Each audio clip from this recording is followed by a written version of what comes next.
Good morning, everybody. Michael the Maven. Today, I'm going to be answering a question that I have got several times in the last week. It is about event photography using a strobe.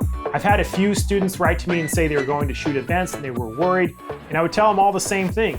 The short answer is to shoot in P mode when you use a flash on ETTL. And we'll talk about some of the reasons in longer answers next. Something I tell most of my students in the beginning is that when you are not using a flash is to start off in aperture priority mode, which means that we pick the aperture, the camera picks the shutter speed. The problem of this is that when we connect a flash to the camera recognizes this. And in the past, especially Canon cameras, aperture priority mode became something called slow sync mode. And in slow sync mode, the camera kind of assumes you're on a tripod. And because of this, and it measures and meters the background and says, hey, it's kind of dark in here, let's use a longer shutter speed, like 1/30th of a second or 1/10th of a second. And so when you have these really, really long shutter speeds and your hand holding it, the background's gonna be blurry. And that is what's happening when we start shooting in aperture priority mode with a flash. In recent years, Canon has allowed us to go in there and set the limits, but the handheld mode on most Canon cameras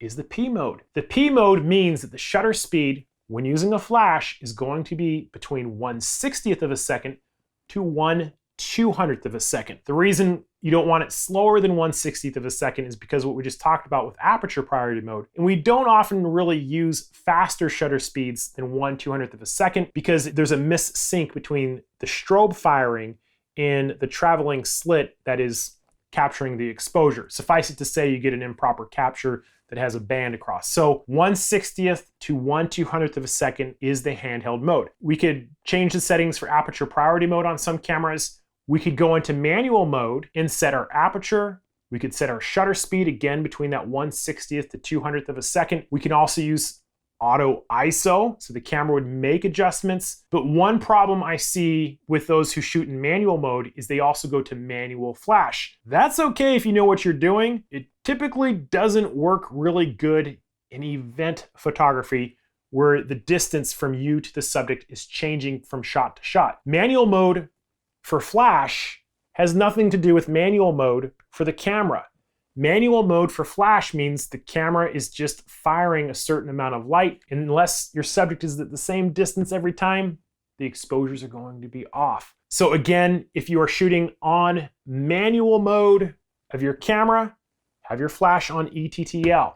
Some of you might be wondering what ETTL is. It's through the lens metering. It means the camera is going to fire a pre-flash, it's going to measure the scene, and it's going to fire the second flash immediately after. It happens so fast we can't even see it, but ETTL or TTL is your friend for event photography. If you're shooting in a studio, manual is where it's at. To complicate this is not the case on all cameras, on all brands, and all flashes. It's a little bit different to find that handheld mode.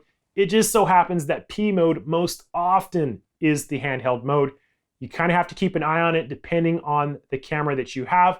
And so it's not even a really rock hard rule. It depends on the gear and the equipment. So in any event, that is a short answer. If you're just getting started to event photography, shoot in P mode on the camera, TTL on the flash.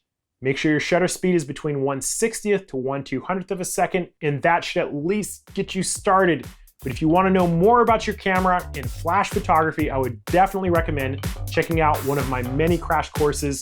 I even have specific courses on the 580 and the 600 EXRT. In any event, thank you guys for watching, and I will see you next time.